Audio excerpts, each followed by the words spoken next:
ठीक है, आखिरी सवाल सर, समापन। गरीबी कितना बड़ा अभिशाप है? क्योंकि हम लोग गरीबी पे बात कर रहे थे। कई लोग कहते हैं कि संसार का सबसे बड़ा दुख गरीबी है, आप मानते हैं? बहुत बड़ा दुख गरीबी है, लेकिन कई लोग गरीबी को गरीबी को एक सिंपैथी के नज़र से, एक असहाय के रूप में, किस्मत के तौर पे ना देखो। गरीबी को देखो ये बीमारी है, इसका एक्सरे कराओ, अल्ट्रासाउंड कराओ, कुछ कराओ, इसको ऑपरेशन कराओ, इंजेक्शन दो, टेबलेट दो, कुछ दो, नहीं हो रहा है तो कूच काच के ठीक करो, लेकिन इसको भागो। ये बीमारी है, इसको तुम आज नहीं किया गया तो कल और बड़ा होगा। आज टेबलेट से सही हो रहा है तो कल इंजेक्शन से होगा, परसों ऑपरेशन कराना पड़ेगा, हो सकता है पूरा शरीर खराब कर देगा। No sympathy with poverty, brutal action लीजिए, इसको चाहे जैसे खत्म कर दीजिए। दुनिया ने कोरोना के पीछे पड़े थे, सब खत्म कर दिया सब कोरोना को, उसी रफ्तार से कमर कस के पूरी दुनिया एक बार गरीबी के लिए खड़े हो जाए ना, बहुत हद तक सुधार देगा। लेकिन हम लोग सिंपैथी दिखाने लग रहे हैं। नहीं, कुछ भी करो ईमानदारी से करो। अब गरीबी का मतलब ही नहीं कि गरीबी दूर करने के लिए सुपारी ले लो किसी को मारने के लिए, अब ये नहीं होना चाहिए। मतलब मेहनत से अपने सपनों को पूरा करना चाहिए अंदर।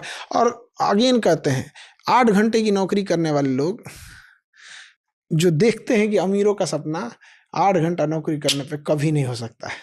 जो आज उस मुकाम पे पहुंचा है, आंख में आंख डाल के देख ले कि 16 घंटा से कम काम किया हो तो हम कह सकते हैं कभी ऐसा हो सकता है। 15 घंटा किसी फील्ड में हो, किसी फील्ड कोई सक्सेसफुल आदमी, कोई सक्सेसफुल इंसान अगर कह दे कि तुम्हें सबसे ज्यादा क्या पसंद है, तो किसी दिन 8 घंटा सोने को मिल जाए।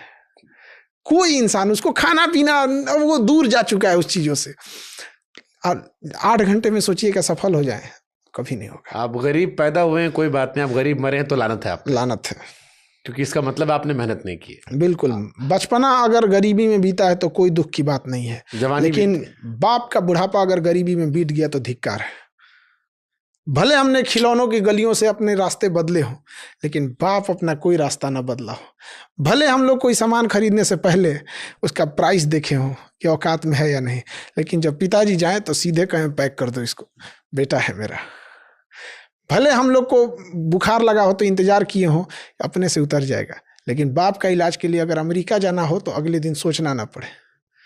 बहुत बार ऐसा होता था बचपने में, तो याद है हम लोग दिवाली वगैरह होता था, दशहरा, तो मेला लगता था ना, वो खिलौने बिकते थे, तो खिलौनों की दुकान पे आदमी 1 घंटा 2 घंटा खड़ा रहता था, देखते थे कौन खिलौना कैसे चल रहा है। फिर 2-3 घंटा खड़ा हो जाएंगे तो दुकान वाला भगाएगा, खरीदना नहीं है तो खड़ा क्या है यहाँ पे, तो फिर तो दूसरा दुकान पे जाके आदमी खड़ा होता था। तो बड़ा अजीब सा वो समय लगता था। कोई दूसरा ही खरीद के ले जाता तो उसी में खुश हो जाते थे लोग। कोई दूसरा पटाखा छोड़ता था तो वहीं जाके देख लेते थे लोग, अरे यार सब लोग उसी में ताली बजा लेते हैं। बड़ा वो दिन अजीब सा लगता है। अभी देखते हैं तो लोगों को देखते हैं तो लगता है, छोटे बच्चों को, एक दौर था हम लोग भी यहीं थे, उनको देख के कभी उनके कंधे पे हाथ रख के दिल से दुआ निकलता है कि बेटा जल्दी कामयाब हो जाए। अच्छा, शौक भी मर गया होगा ना? सब मर जाता है। जैसे आज के टाइम में पैसा कौड़ी सब आ गया है, कोई चीज़ अपील नहीं कर सकता। कपड़ा पहनना, खाना पीना, घूमना, लोग कहते हैं ना कि रेस्टोरेंट जाओ, ये करो। अभी प्राइस टैग देखते हो? जिंदगी ने उस मकाम पे ले आके छोड़ा है जहाँ पसंद तो बहुत कुछ है लेकिन चाहिए कुछ भी नहीं। ये मर जाता है ना, मर जाता है सब कुछ। जब एक समय रहा हो, चाहिए हो, ना मिला, अब पता है खरीद सकते हैं। हाँ, लेकिन अब पता है ना खरीद सकते हैं, इसलिए उसकी कीमत खत्म हो गई। अरे जब पैसे नहीं होते थे तो कभी देखते थे ना, ऐसे पिज्जा वगैरह का प्रचार देता था तो ये हाँ, स्लाइस निकलती थी, तो कभी इसको भी हमारी औकात होगी कि हम इसको भी खाएंगे, इसको भी हम खरीदेंगे। लगता था कि क्या है वो चीज़। अब मतलब कामयाबी ना, जैसे हम लोग गन्ना का रस कैसे निकालते हैं, रस निकलने के बाद उसमें कुछ बचता ही नहीं है, तो इंसान भी जब कामयाब होता है ना तो जिंदगी उससे इतना रस निकाल देती है ना कि फिर उसके पास अपना शौक नहीं बचता। मैंने इस पर एक लाइन लिखी है सर थी कि वो जो पहली पीढ़ी होती है ना, जो सफलता हासिल करती है, उसमें अपने आप को, आदमी को बहुत समर्पण, बहुत त्याग करना पड़ता है। दूसरी पीढ़ी को नहीं एहसास होता, जैसे आपकी सेकंड पीढ़ी आएगी आगे, उसको ये नहीं करना पड़ेगा।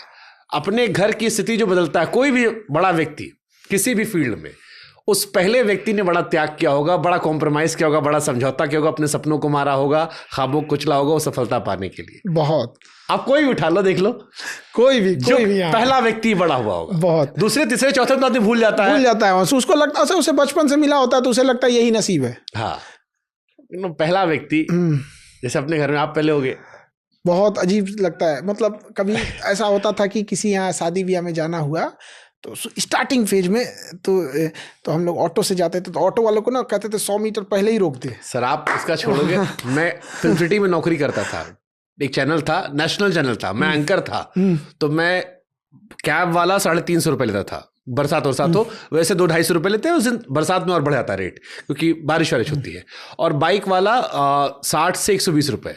तो हम कई बार पन्नी रख लिए और हेडफोन अगर लगाया तो ऐसे बैठ के बाइक पे, और बाइक वाले से बोलो चैनल से थोड़ा दूर उतार देना, क्योंकि गार्ड जो होता था वो तो आपको हीरो मानता है, आप टीवी पे दिखते हो, तो गार्ड कहे सर आप बाइक से मत आया करो सर, अच्छा ही लगता, या इंटर्न कोई जा रहा हो अच्छा ही लगता, तो हम दूर करते थे, पैदल चले जाएंगे। ये बहुत छोटी चीज है, मैं कई बार रात को ऐसे इसलिए जानबूझ के फिल्म सिटी घूमने जाता हूँ। अच्छा, जो फर्स्ट में ऐसे हुआ है ना यहाँ पे, हम आप घूमने कभी जाते हैं? हाँ मैं जाता हूँ रात को कई बार घूमने की, खाली बैठा हूँ, गाड़ी ऑन है, अब खाली घूम के आता हूँ मैं ये समझने के लिए कि आदमी की औकात कहाँ शुरू हुई है। हम 4 किलोमीटर पैदल जाते थे ट्यूशन पढ़ाने, एक बच्चे को 600 रुपये मिलता था, और उसको स्कूल के बाद पढ़ाते थे 2 बजे दोपहर में, धूप में एकदम ऐसा लगता था जैसे हड्डी जल जाएगा, और फिर 4 किलोमीटर पैदल आके पढ़ाने के लिए। लेकिन वो 600 रुपये बड़ा मायने रखता था, पॉकेट खर्च निकल जाता था उससे। ये वो इंडिया टुडे की मैगजीन आती है, तो पहले पढ़ते बहुत थे क्योंकि पढ़ना होता था पत्रकारिता के बारे में, 25 रुपये की उस टाइम आती थी, अब तो शायद महंगी आती होगी। तो अट्टा से रजनीगंधा चौराहा जो है वहाँ तक ई रिक्शा आता है, वो 10 रुपये लगता है, तो वो 10 रुपया जाना 10 रुपये आना बचा लिया करते थे, 20 रुपये बच गए, आपका 10,000 रुपये घर से मिलते थे, अगर आपने कमाए वो रहे, तो वो जो बचे हैं, हरी बस और लाल बस चलती है नोएडा में, जो लोग ट्रैवल क्यों जानते होंगे, उस टाइम हरी बस में 45 रुपये का पास बनता था और लाल बस में 55 का, 10 रुपये के अंतर में एसी और नॉन एसी था, 45 वाले लेते थे, क्योंकि वो आपको वो 10 रुपये शायद ज्यादा लगता है, एक कप चाय पी लेंगे, बिल्कुल, एक पैकेट चिप्स खरीद लेंगे, एक गन्ने का जूस गर्मी में मिल जाएगा। तो छोटी छोटी चीजें हैं, मुझे लगता है। अच्छा, जब आपको सब हासिल हो जाता है तो आपको लगता है अब क्या है, अब तो सब है ही, अब तो सब है ही, खत्म ही हो जाता है शौक यहाँ पे, अब कुछ बचा ही नहीं यहाँ पे। बट ऐसा लगता है कि मतलब एक बड़ा भाई रहता ना, तो एक कसक सी बच जाती है। आपके बड़े भाई हैं? छोटा भाई है। अच्छा, इसलिए मैंने कहा हाँ, एक बड़ा भाई रहता तो लगता है, जैसे आज हमको लगता है ना, मेरे भाई मतलब उनको लगता है कि लाइफ में कभी मुसीबत रहेगी ना, हम तो इनको खींच के लेके निकाल ही देंगे यहाँ पे। तो ऐसा लगता है कि कई बार लाइफ में ना ऐसे ही टेंशन्स आ जाते हैं जहाँ लगता है कि हम किसको जाके कहें। एक टाइम के बाद इतने बड़े टेंशन आते हैं कि आप माँ बाप को, फैमिली को नहीं बता सकते, और डिप्रेशन में चले जाएंगे यहाँ पे। किसको बता सकते थे? उनको बताने लायक होता भी नहीं यहाँ पे। उनको बताओ मतलब अपना टेंशन लो, हाँ। फिर उनका टेंशन लेके अपने में लो, फिर डबल टेंशन ले घूमो। तो एक रहता है, बड़ा भाई रहता है, तो बड़ा, हम अपने छोटे भाइयों को देखते हैं ना कि एक लेवल तक वो बर्दाश्त करते हैं, उसके बाद लगता है कि भैया ये वाला हमसे नहीं होगा, हम क्या, अच्छा चल हम कर देते हैं। लाइफ में एंड गोल क्या है सर आपका? कुछ तो होगा ना, इंसान सोचता है कि एंड गोल क्या है आपका। इतना भी ज्यादा हम बताए ना कि हम बड़ा दूर वाला गोल नहीं देखते हैं, हम यहाँ देखते हैं। तो अगला वाला क्या सोचो? कुछ तो सोचोगे ना, जिंदगी का मकसद क्या है आपके? अगला वाला का ये देखना है कि एग्रीकल्चर वाले में तो बस प्याज खत्म नहीं हो रहा। हाँ, तो जो मेरा गोल है, हम आपका गोल कैसे बता देंगे? हम अपना गोल, मैं सारा प्याज खरीदूंगा आपका। अरे हमको प्याज नहीं बेचना है। किसानों की स्थिति को चेंज करनी है।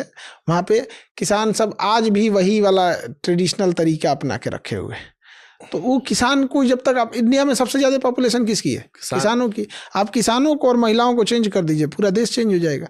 अब यही दोनों बेचारी सबसे ज्यादा समस्या में जी रहे हैं। बाकी जो हम लोग कह रहे हैं देश बदलना है, ये सब कुछ नहीं। किसान और महिलाओं की स्थिति बदलिए, काम खत्म। महिला वही वाली बात जो आपने शुरू में कही थी, मतलब वो लाइन मेरे को एक्चुअली टच कर गई। मैं बैठ के सोच रहा था, जो आपने कही कि जिस घर में पुरुष पढ़ा हो, बिहार में भी एक बड़ा परिवार राजनीतिक है जहां पर पढ़े थे। जैसे मैं लालू जी पे स्टोरी कर रहा था, अभी मैंने एक बड़ा अच्छा स्टोरी की, तो नलिन वर्मा जी आए थे, तो नलिन वर्मा जी ने बताया कि लालू जी को पढ़ने का बहुत शौक था और वो अपने खानदान में पहले थे, और जब उनके घर गए वो, तो उनको रियलाइज हुआ इस घर से निकले कोई इतना बड़ा कैसे बन गया। ये वो बता रहे थे मुझे। मम्मी वाली बात बहुत सटीक लगी मुझे कि जिस घर में मम्मी पढ़ी होती हैं उस घर में अनपढ़ नहीं मिलता। और ये प्रैक्टिकल कहीं उठा लो, माँ बच्चे को बहुत, मतलब पिता के पास क्या होता है ना, बहुत सारी चीजें हो जाती हैं, बाहर देखना है, ये देखना है। माँ क्या है ना कि उसको लिए सबसे प्राइम चीज होती है वही बच्चे ही होते हैं उसके लिए। बहुत शुभकामनाएं सर। मुझे लगता है हजारों लाखों बच्चों की जिंदगी आपने बदली है, और सुनकर मुझे बड़ा इंस्पायरिंग लगा। इनफैक्ट एंड में भी जो आपने कहा कि आपका बड़ा मकसद समाज को लेके है, मुझे कई बार लगता है कि अभी भी हम अपने बारे में सोच रहे हैं। शायद अपने परिवार के बारे में, अपने आसपास के बारे में। हालांकि पत्रकारिता भी एक जरिया है, मेरी कोशिश रहती है कि समाज में आखिरी व्यक्ति की आवाज़ उठाओ। कई बार बड़ी गालियां पड़ती हैं, कई बार तालियां पड़ती हैं, बट ठीक, it's a part of business. But बहुत शुभकामनाएं सर, आशा है जल्दी मुलाकात होगी आपसे। Thank you.